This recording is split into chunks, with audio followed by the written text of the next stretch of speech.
Maliban sa pamasahe sa tren, pati singil sa tubig, tumaas din simula ngayong araw. Pinayagan na kasi ang mga water company na mabawi ang naging galaw ng piso sa palitan kontra dolyar at iba pang foreign currency. Pero bukod dyan, may isa pang nakaambang taas singil sa tubig. Inaprubahan na kasi ang hiling ng Maynilad na dagdag na 1 peso and 68 centavos per cubic meter na singil. May report si Julius Segovia. Matapos ang mahigit isang taon, may desisyon na ang arbitration panel kaugnay sa singil sa tubig na Maynilad.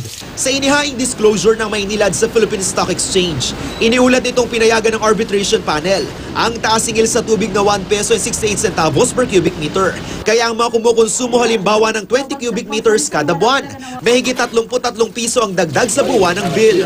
Handa naman daw ang Maynilad na utay-utayin na pagpapatupad nito. Wala pang balita kung napagbigyan din ng rate hike petition ng Manila Water. Iniakyat ng Manila Water at Maynilad sa arbitration ng kaso matapos iutos ng MWSS ang bawas singil noong September 2013. Tinutulan ito ng dalawang water companies dahil taas singil ang una nitong petisyon.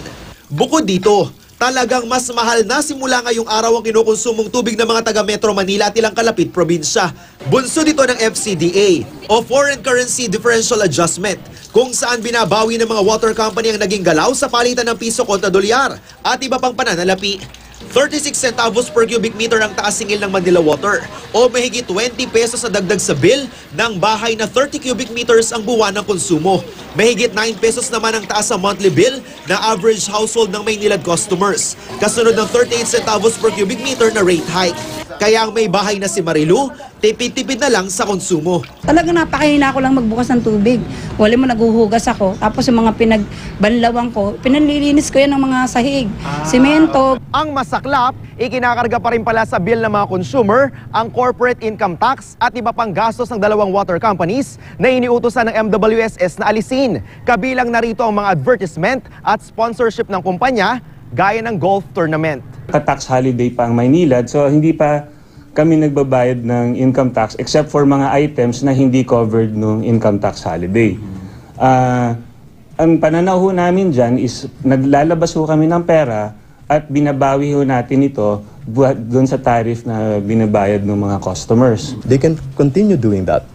But can they pass that on to the consumers is another question. Kung tingin namin, hindi ito pwedeng ipasa sa mga consumers, hindi natin isasama dun sa lot of cash outflows.